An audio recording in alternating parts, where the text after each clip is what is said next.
এক্ষুনি একবার আয়নার সামনে গিয়ে দাঁড়ান তো বোন। আপনার চেহারার দিকে তাকিয়ে নিজেকে একবার প্রশ্ন করুন, রমজান তো শেষ হয়ে যাচ্ছে, কিন্তু আমি কি আমার মালিককে খুশি করতে পেরেছি?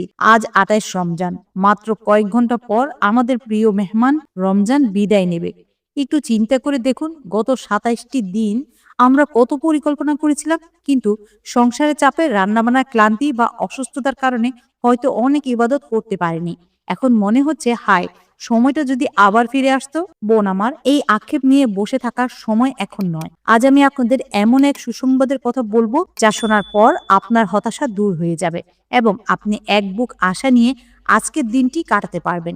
ভিডিওটি শেষ পর্যন্ত দেখবেন, কারণ শেষে আমি এমন ৩টি দোয়ার কথা বলবো যা আপনার পুরো রমজানের কমতিগুলো পূরণ করে দিতে পারে। আসসালামু আলাইকুম ওয়া রাহমাতুল্লাহ। বোন, আমরা নারীরা ঘরের কাজে ব্যস্ত থাকি বলে ভাবি হয়তো আমরা ইবাদতে পিছিয়ে আছি, কিন্তু আল্লাহর রহমত অনেক বড়। আপনাদের জান্নাতের পথে এগিয়ে নিতেই আমার এই ক্ষুদ্র প্রচেষ্টা।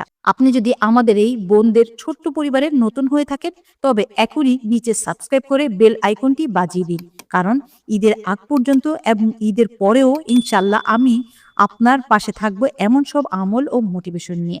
অনেকেই মনে করেন লাইলাতুল কদর চলে গেছে মানে সব শেষ।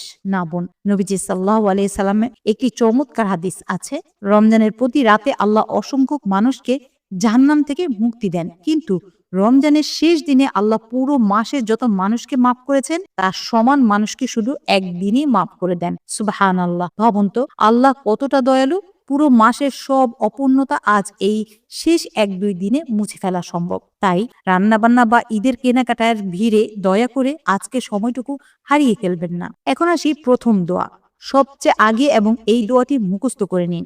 এটি ক্ষমার শ্রেষ্ঠ দোয়া। সারাদিন কাজ করতে করতে মুখে মুখে এটি পড়ুন।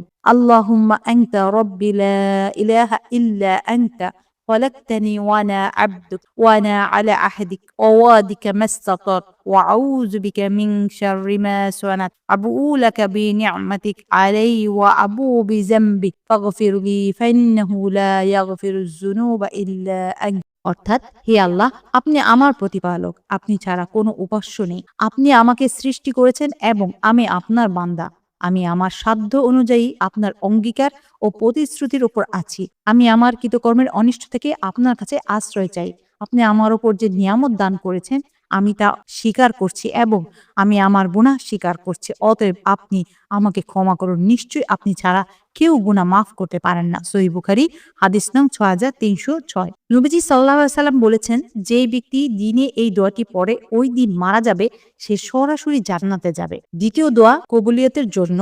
বোন, আমরা যা ইবাদত করছি তা কবুল হওয়ার জরুরি দোয়া। রাব্বানা তাকাব্বাল মিন্না ইন্নাকা আনতাস সামিউল আলিম। অর্থ, হে আমাদের রব, আমাদের পক্ষ থেকে এই আমল কবুল করুন। নিশ্চয়ই আপনি সর্বশ্রোতা, সর্বজ্ঞ। সূরা আল বাকারা আয়াত ১২৭। তৃতীয় দোয়া জাহান্নাম থেকে মুক্তির। যেহেতু শেষ সময়, তাই বারবার পড়ুন, আল্লাহুম্মা আজিরনি মিনান নার। অর্থ, হে আল্লাহ, আমাকে জাহান্নামের আগুন থেকে রক্ষা করুন। সহিহ হাদিস আবু দাউদ তিরমিজি। এখন আসি ব্যস্ত বোনদের জন্য টিপস। বোন আমার, আপনি হয়তো এখন সেমাই রান্না করছেন বা ঘর গোছাচ্ছেন। মনে করবেন আপনার প্রতিটি কাজের সাথে যদি জিকির থাকে, তবে ওই কাজটাই ইবাদত হয়ে যাবে। মনে মনে বলুন, ইয়া আল্লাহ, আমি আমার পরিবারের জন্য রান্না করছি, তুমি এর উসিলায় আমাকে মাফ করো। ইফতারের আগে ১০ মিনিট সব কাজ ফেলে হাত তুলুন। ওই সময়টা চোখের পানি ফেলুন। আল্লাহ আপনার ভেতরের হাহাকার সব জানেন। বোন, আজকের এই কথাগুলো আপনার অন্য বোনদের জানানো কি জরুরি নয়? রাসূলুল্লাহ সাল্লাল্লাহু আলাইহি সাল্লাম বলেছেন, যে কাউকে ভালো কাজের পথ দেখায় সে তার সমান সওয়াব পায়।